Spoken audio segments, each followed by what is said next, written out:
Hello, everybody! Substack was the late one to the stream today. What's that about?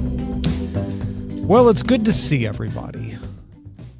And by everybody, I mean nobody, because I can't actually see you. I can see your chats, Ryan, Clinton, etc.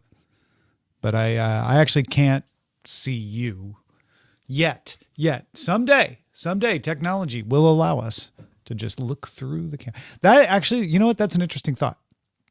That is one of those things where we think, well, you'll never be able to see the audience, right? And why is that? Well, that would require everybody to have a camera on them and then stream that camera to you, which would take up their bandwidth, and they might not want to do. There's a million objections, right?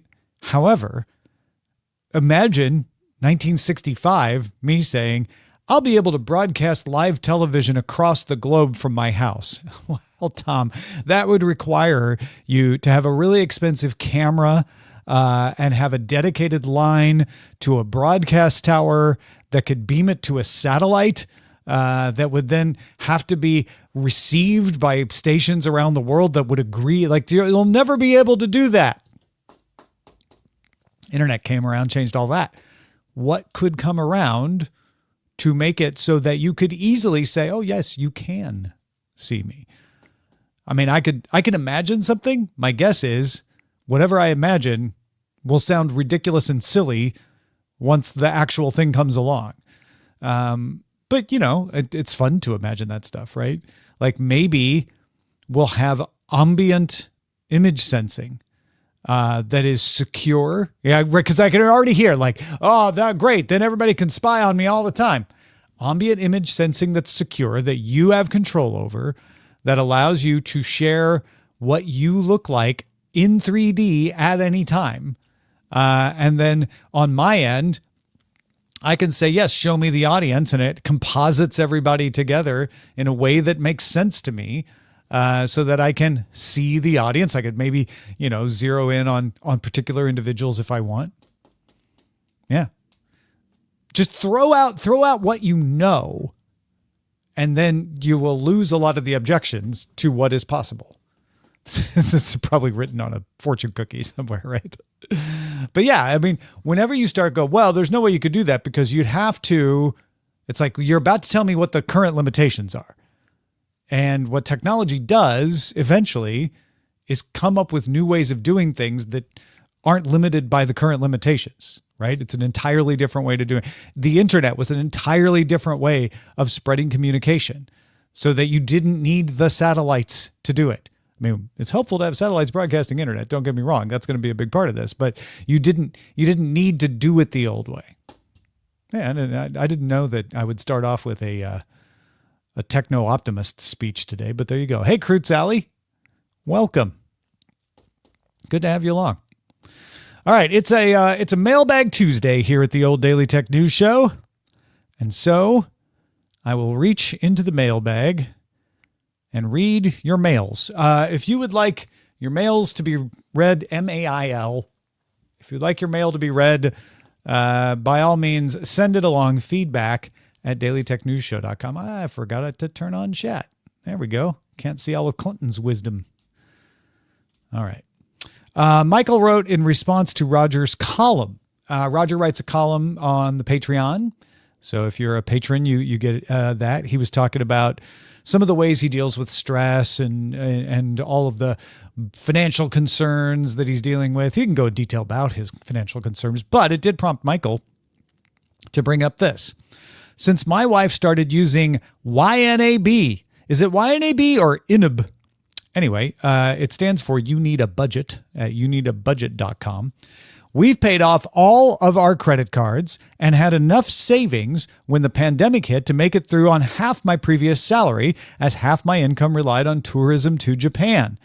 It may add to your stress when you start budgeting, seeing where every dollar actually goes, but once you see it all and allocate only what you have, not what you expect, it can all be tamed and put under control. Now, when a household emergency like the hot water heater failing comes up, if you've got a household maintenance category that you've been putting $10 a month into, you've got it covered with no stress. Future you will appreciate it. Yeah, that's fantastic. Michael turned me on to youneedabudget.com, which I'm going to go check out. It sounds wonderful. I took a quick look at it previously. Well, that reminds me, I should probably have my my windows up so I can show you youneedabudget.com. By the way, not paid for by youneedabudget.com or anything. This is just Michael's recommendation that he emailed into us. I don't think he's paid by them either. But yeah, there's what it looks like. They are #1 for a reason, reviewed by all of the social proof. Anyway, yeah, youneedabudget.com. Nice. Thank you, Michael, for sending that along. Clinton said, what wisdom? Just random thoughts. Hey, Ratch. Is it Ratch or is it Rock? All right. Regarding the left on the table discussion from Monday, Stim writes, I definitely enjoy. Oh, by the way, if you're like, what's the left on the table discussion? On Monday, I talked about I kept all the tabs of stories I didn't include in Daily Tech News Show proper. And then I kind of explained why they didn't make the cut. Regarding that, Stim writes, I definitely enjoyed this. I wasn't one of the people clamoring for this, but for me, it was a great, if the show was longer, here's some other stuff that's out there. That's fun to hear about occasionally. A little sad to hear you would have gone to see Sabrina Carpenter. I am far too old to be invested in this, but I'm thoroughly team Olivia Rodrigo in that split. But Olivia leans heavily into the 90s alt rock that I love, which always had a feud with the poppier side of pop music. Yesterday I mentioned that I would have loved to see Sabrina Carpenter, and I responded to Stim and was like, I would love to see Olivia Rodrigo as well. That was also a hard ticket to get. And I'm a big fan of Olivia. And he said, you can't be a fan of both, can you? Can you even do that? I don't even know if Olivia Rodrigo and Sabrina Carpenter are mad at each other anymore. But yes, there was a spat between them. I have to say, I know there are people on Team Sabrina, Team Olivia. If I had to choose, I'd probably pick Olivia. She's half Filipino and my wife's Filipino, so I'd have to stay with the team. And I really like Olivia's music too. But yeah, I'm a fan of great music, like Laminar is saying. So I find Sabrina's music enjoyable as well. Derek writes, hey, Tom, I was just wondering what led you to becoming a BC Lions fan. You can see the football right there. The question came up when we were watching the Grey Cup on Sunday and curious about the viewer base in the U.S. I said that I knew at least one person. Thanks for all the fantastic content that you and the entire TNS crew do for us. Thank you, Derek. I watched a bit of the Grey Cup. The Lions not being in it and coming so close and falling short in the semis last week definitely made it I'm watching this on my phone while I let Eileen do other things on the big TV rather than me taking over the big TV. But it's apologies to anybody who's heard this story before. I got into the CFL in the 80s when ESPN was carrying the games as part of its, trying to fill the schedule. It's the same reason I got into Australian rules football. Now, we would actually go play Australian rules football in the empty lot across from Mark Juergen's house. But I don't know that we played CFL that much because it's not that different than just playing regular. I know those differences are important and rule changes that would eliminate some of them are causing a controversy. But yeah, so we started watching CFL games and that's what got me into it. I became a BC Lions fan when I was living in San Francisco. I was already kind of partial to them and I can't really explain why. I think I just liked the name BC Lions.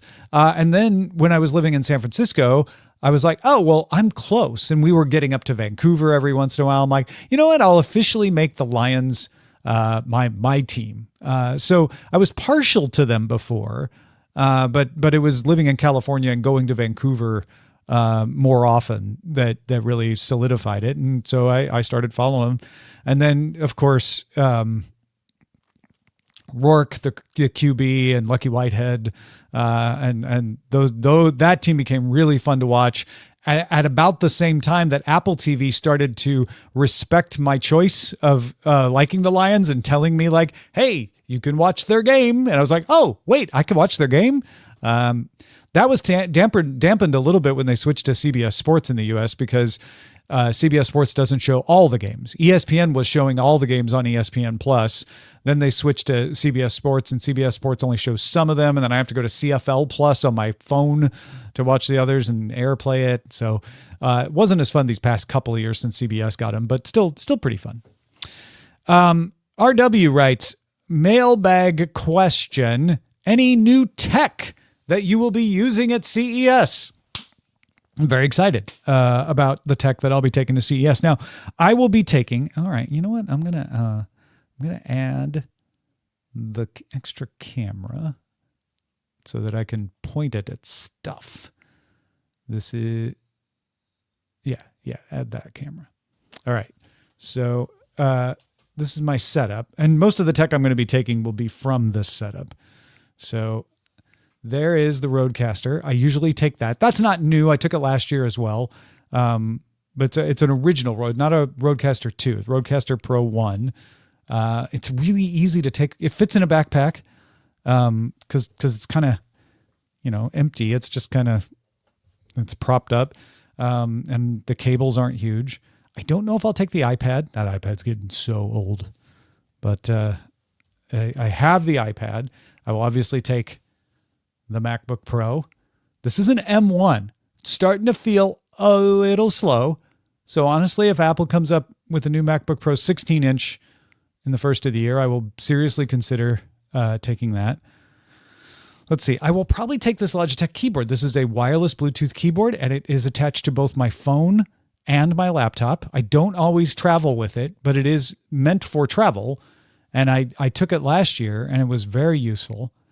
I'll probably use this HD camera instead of the Elgato. Oh, I might take the Elgato. The Elgato is behind that prompter. I won't take the prompter, but I might take the Elgato. That would be for using in my room. KT Data and Amos are going to be bringing the majority of the technology, and anything that Amos doesn't bring, KT Data has said he'll be around to help use. I got both my phones here, the iPhone and the Pixel Fold. Those will both go. All right, I'm going to switch that one off while I think about anything else that I'll be bringing. Not a lot of it is new. Oh, travel-wise, I don't have all of that handy. But this is my bag, baby. And I might bring a new power adapter. That might be a thing I do. Where's my existing power? Always bring electrical tape. I've had this in my bag for years. It's come in very handy on multiple occasions. I really want a new power adapter. I love this Anker power adapter, except it falls out of the wall all the time. So on the recommendation of another patron, I use this little short cable so that if it is falling out of the wall, I can use that.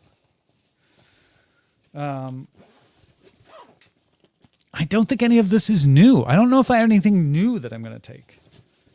There's power adapters, USB sticks. Oh, this I didn't have last year. It's a slimmer Belkin extra battery. That's always handy when you're going all day long at a conference. Just packs of USB-A to USB-C adapters. Never have too many. Haichu. Have that later. Yeah. That's the stuff that's in that bag. Then I have another bag.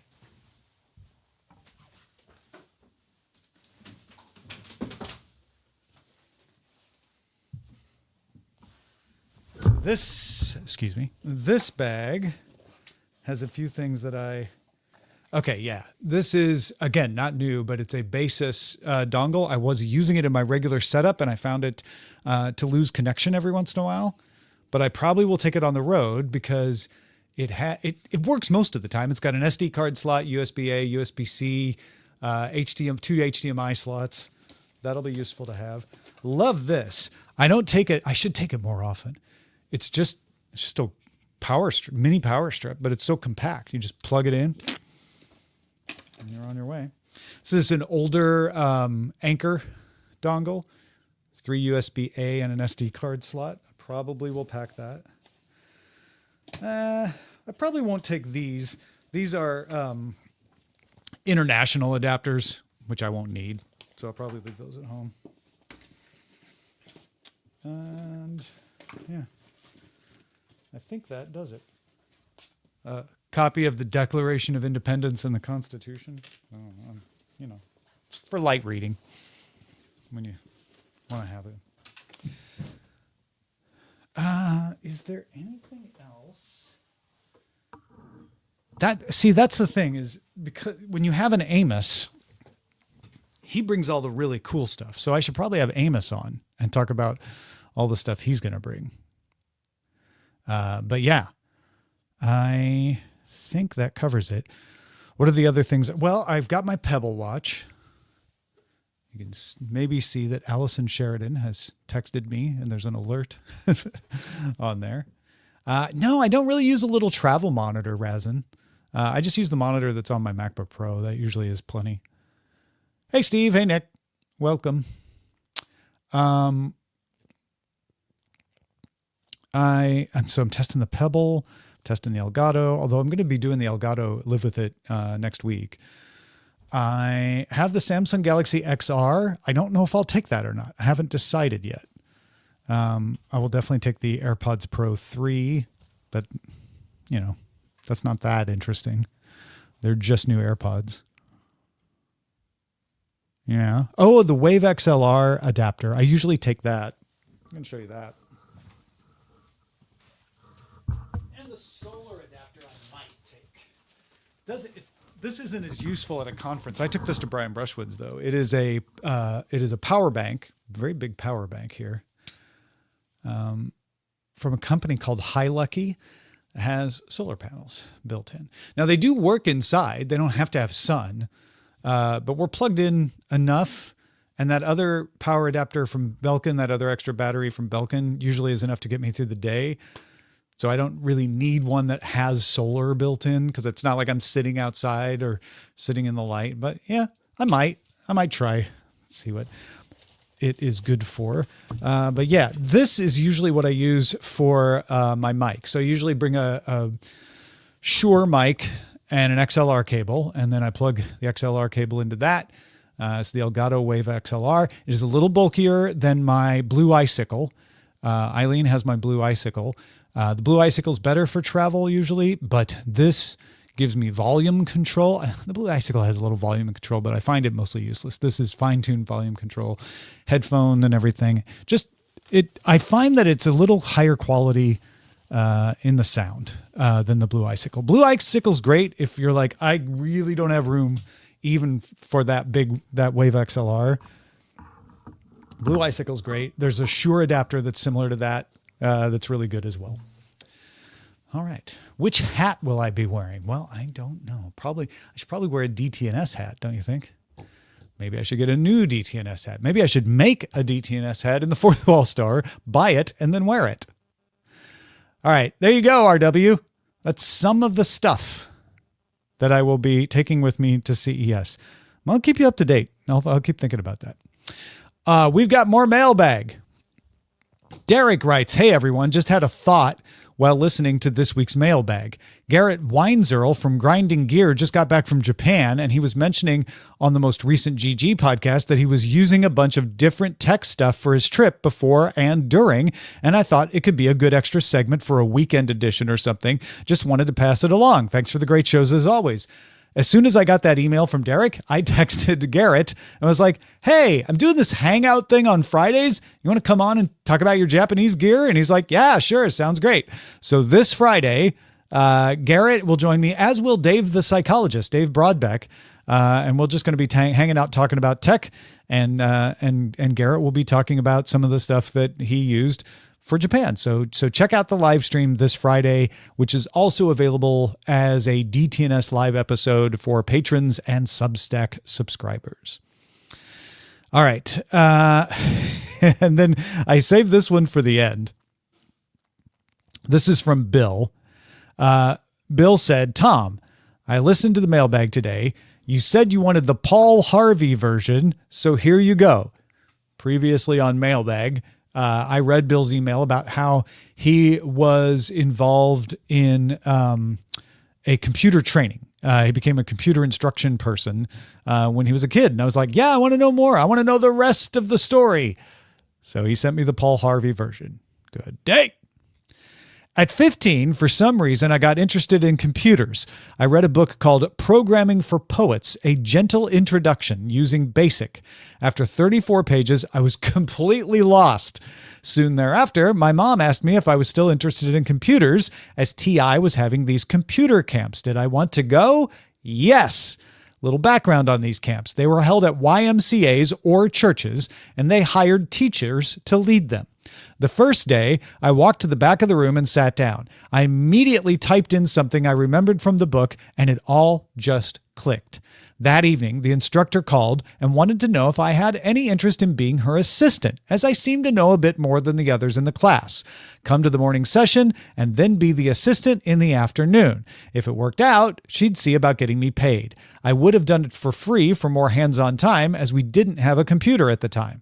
Needless to say, it worked out. I had a summer job and a ton of computer time. I came in early over lunch and stayed as late as I could convince a parent to pick me up. I started by typing in programs from magazines and books, taught me a lot about debugging, and then came up with a unique idea and did that. But all things must end, or so he thought. In November of that year, her sister-in-law called me. This is the teacher. She was going to be an instructor and didn't know anything about computers. Would I be willing to be her assistant? Could I come to a meeting with the head of the program? Of course. That meeting was the program head and 3 new instructors. None of the instructors knew anything about computers as well. They had questions, and with my 6 months of knowledge, I was able to answer them all. The program head offered me a job as an instructor. Despite not being 16 yet, December, I was smart enough to say yes, then nothing. In January the next year, he called and wanted to know if I was still interested. Yes! So at the ripe old age of 16, I became an instructor. I wasn't allowed to tell people how old I was. I was supposed to intimate I was a college sophomore, not a high school sophomore. Everything was great until October 28th, 1983. We used 10-inch TVs as our monitors. The day shift instructor always turned on the 5 p.m. news, and we'd chat a bit before he left. Top story that evening was TI announcing they were leaving the home computer market. We just stared at each other. That's the rest of the story. Cheers, Bill. That is a wonderful story, Bill. I'm sorry it ended with the TI pulling out of the computer market, but you also went on to a great career, it sounds like. So overall, a fantastic story. And I can't deny that I'm a little jealous that I didn't get in the same arena. Who knows? I might not be podcasting now. I might be an engineer somewhere, because I was definitely in the Kaskaskia College summer computer camp situation. But there were plenty of people who knew a lot more than me about computers around there. So good stuff. Thank you for sharing that, Bill. All right, folks, that is the end of the mailbag. Any questions before we jump into the news? I like to take a look at what the feeds have spit out since I did DTNS this morning. Jason and I, by the way, if you haven't listened to today's DTNS, it's jam-packed. Jason had the inside scoop on Microsoft Agent 365, the new rollout from the enterprise stuff, plus the new Copilot stuff coming to Windows. We did the breakdown of the new Gemini 3 models from Google, lots of interesting stuff there. And then I sat down with Justin Robert Young to talk about Representative Ro Khanna, a U.S. representative who is complaining about AI being used in Call of Duty and why that is, why politicians are starting to get in on stuff. So really good episode today. Go check it out. Zoe wants to know, have you had enough coffee today? I've not yet. No, Zoe, the answer is I have not. I was going to make some, and then I got distracted. So I need to make some as soon as this is done so I can have it in advance of Cord Killers, which is coming up in just about an hour and a half. But a pertinent question nonetheless. E. Clay Thomason observes, I love jam. Man, I wish it was that kind of jam. Strawberry jam. We have some really good strawberry jam that I need to find a way to consume more of. You ever had that problem where you're like, hey man, I just want to eat this jam, but I don't have any delicious bread to put it on. And if I do, I get tired of just eating it on bread. I want to eat it on more things. What else can I put jam on? It is not a terrible problem to have. I'm gonna admit that. Biscuits is a good place for jam. That's good, Ryan. TRS, yes, Radiska. Okay, so I really, really want to start telling folks to buy the print version of Synced because I have it right here. This is it. It's all big and textbooky looking and cool with the, speaking of TI, thing on the front. However, distribution is still pending.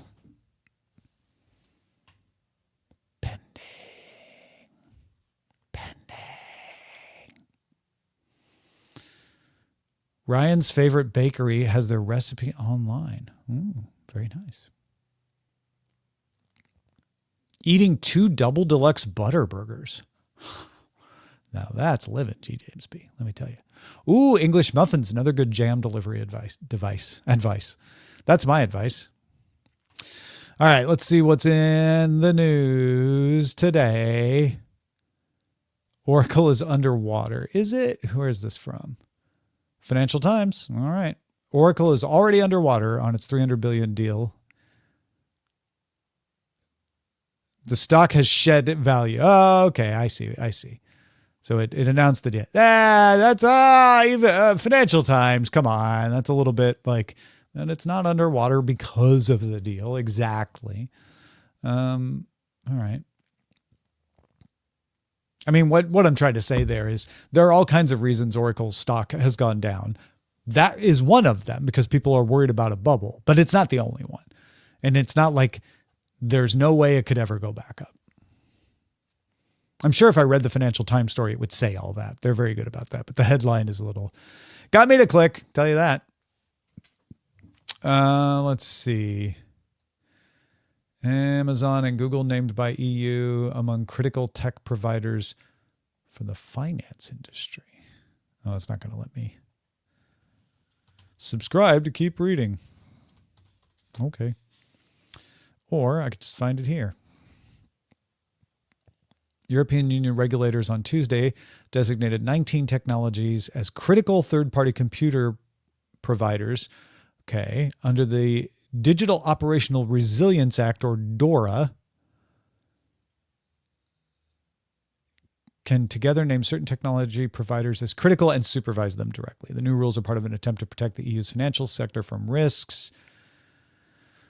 The regulators will examine whether these companies have the right risk management and governance frameworks. This is a better way to go about this than the DMA. We had the news earlier this week that they were looking at applying the DMA to cloud providers. I feel like this is more what they need, which is supervision on regulatory risk. I'm going to mark that as a impossible for tomorrow's DTNS. Because that's important to know if you're like, if you heard the story, like they might use the DMA on them. Well, they might also do this, and maybe that's all they need to do. I am stepping down as the CEO of Mastodon. We actually had that in the show this morning. We also had Satya Nadella. Wait, not Satya Nadella. This is Google. We also had this story about Sundar Pichai warning about the bubble. That was in the show this morning as well. Roblox. This is all stuff we had this morning. Frankenstein looms over Netflix charts as #1 weekly title. I haven't heard anybody talk about it, but that's the way these days. We all are in our own little bubbles. Why today's internet is so fragile? I don't really think it's that fragile. We just clustered a bunch of events that are pretty normal together. Yeah. Also, I think people rely on being online more than they used to. So it's a bigger story and more noticeable when there is an outage. Wicked for Good. Okay. Why are screen villains always drinking milk? Migration to Australia is up. That's not really a tech story, though. Lambda raises a bunch of money. Yeah, this one. Meta won its antitrust case. We just barely had this in the show because it broke while we were recording. But this was the FTC was suing, saying that the acquisition of Instagram and WhatsApp was monopoly behavior. And the judge said, maybe it was. Maybe you, the FTC, shouldn't have approved it, but it's not now. You have not shown evidence that it is a monopoly at the moment, so we can't really unwind it. They can still appeal that. That is definitely something they could do. I don't know if they will. U.S. unemployment rolls up. Old Mall in St. Anne could be home of the new St. Louis County headquarters. Peacock's Twisted Metal renewed for a third season. Liv Schreiber cleared to return to work. Oh, that's good. I'm glad he's okay. I saw him at a museum once. I didn't talk to him or anything. He was on the other side of the building. But I was like, hey, it's that guy. All right, there you go. That is the news. John Travolta was really ahead of his time inside his bubble at such a young age. Boy in the bubble. You know, I remember watching Boy in the Bubble and being very fascinated with it. I remember then being in my 20s and going, does anybody remember Boy in the Bubble? And some people did and some people didn't. It was one of those things pre-internet where you're like, ooh, I found somebody who remembers that weird show. And then I remember finding out it was John Travolta, and I had not remembered that part of it. James B just downloaded the internet. Resin says, you say DMA, and I think Star Trek. Bubble Boy from Seinfeld is what probably got me talking about the John Travolta Boy in the Bubble again. And it's probably what John Travolta or what Seinfeld was mentioning. Hello, Steve. If that's your real name, which I assume it is. Why wouldn't it be? The internet's not down.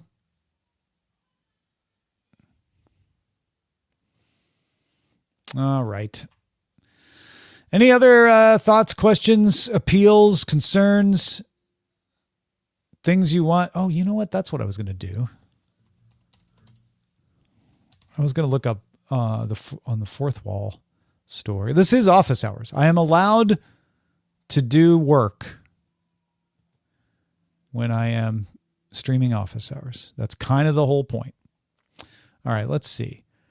Create a new product, design a new product, premium quality materials, or good quality at a good price. They let you choose now. Do you want high expensive quality materials, vibrant prints, premium fabrics, printed on demand?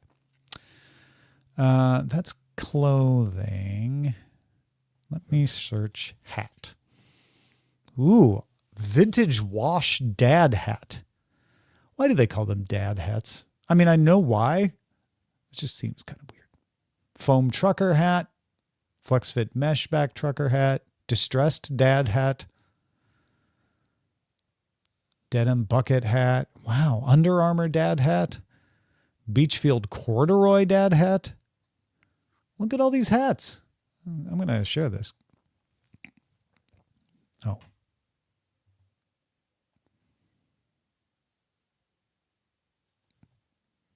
This is all the hats on Fourth Wall. Hat. What kind of hat? What kind of hat you want? Camouflage hat? Pastel dad hat? Beanie hat? Baseball cap? 5-panel classic rope hat? Flex fit visor? Headband? Snapback? I have no idea. I have no idea what kind of hat. Biowashed dad hat? Eco-conscious? Why is this one eco-conscious? Oh, it's organic wool. Which one should I do? I'm tempted to do the vintage wash dad hat. Yeah, it's dad hat's just, it's a hat, kind of hat a dad would wear.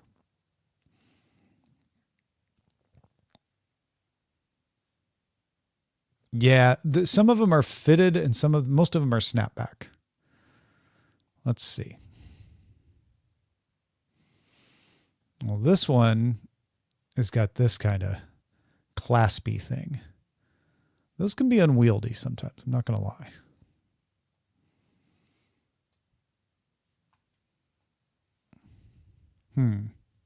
Classic dad hat doesn't. Oh, it's also that claspy thing in the back. Same as the other one. Distressed. Oh no. This one comes with a tear. It's distressed. I'm distressed looking at it. Is it yeah, it's a Velcro back though.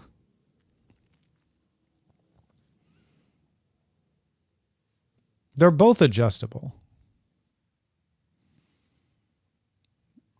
Should I go? Okay, you tell me, folks. Auto distressed dad hat with the little like kind of faux tears and stuff, and then it has the Velcro back, or the vintage dad hat with the clasp back.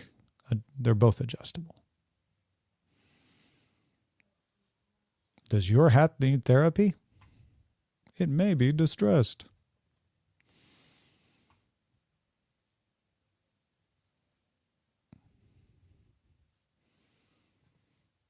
Oh no. Hat Velcro. Let's see if it lets me search on that.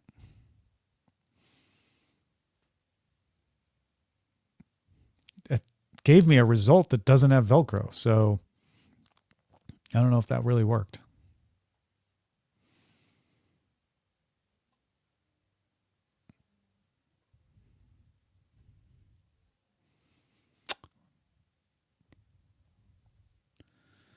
Let's see. Mid-profile baseball cap. Oh, it's snapback. Snaps back, wash after wash.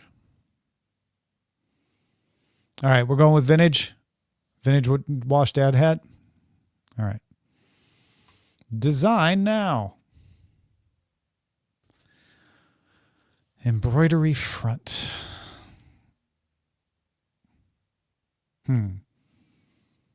Actually, I need to pick the gray one.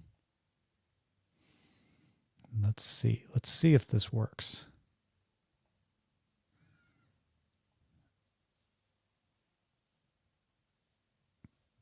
I think I can. Oh, that's kind of cool looking.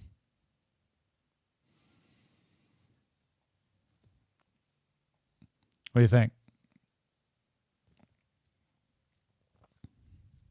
That's more what it'll look like down there in the corner, I guess. But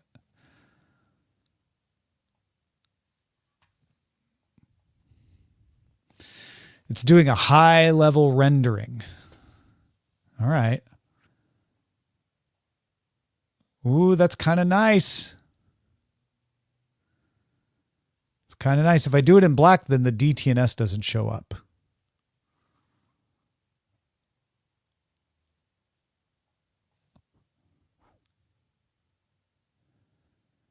I'd have to change the art. I have to change the art to white if I want to do that. I'm going to make this one available, though. DTNS rainbow logo hat. Except spell rainbow right. Wear lens special DTNS logo right on your head. It may make you smarter. It will make you look cooler. All right. I don't know what comes in after the publish now screen, so hold on a second. Oh, yeah. There it is. DTNS rainbow logo hat. Sweet. It will shade your eyes. I'm going to order a sample. Order now.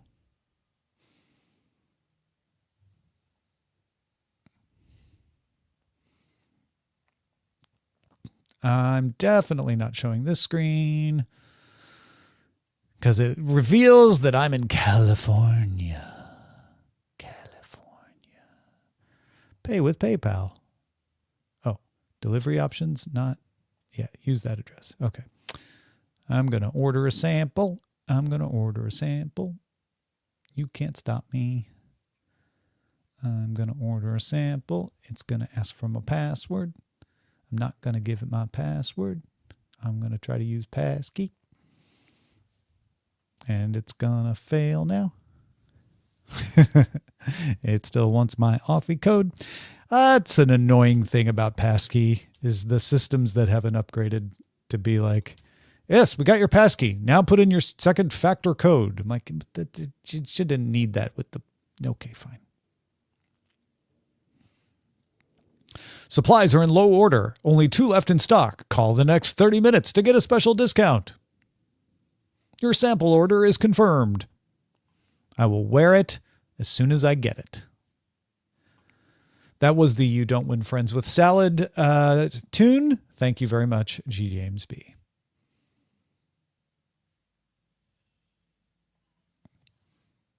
Okie doke. Well, thank you for helping me create that hat. And I'm going to buy that. I'm also going to work on making one with a white DTNS. I might need Len's help on that because I don't want to mess up the art. And then I can put that on a black hat. All right. And then we can all be black hat hackers together. Isn't that great? Yay. Thank you, everybody, for hanging out. It was good to see you all, as always. Hope you enjoyed yourself. We will be back tomorrow with a Live With It from Roger and Sarah. Thursday is Shannon Morse on DTNS Live. And then Friday, Garrett Weinzierl and Dave Broadbeck, Dave the Psychologist, on the Hangout. Talk to you soon. See you for Cord Killers in just about an hour on the Modern Road channel. So many things. Bye, everybody.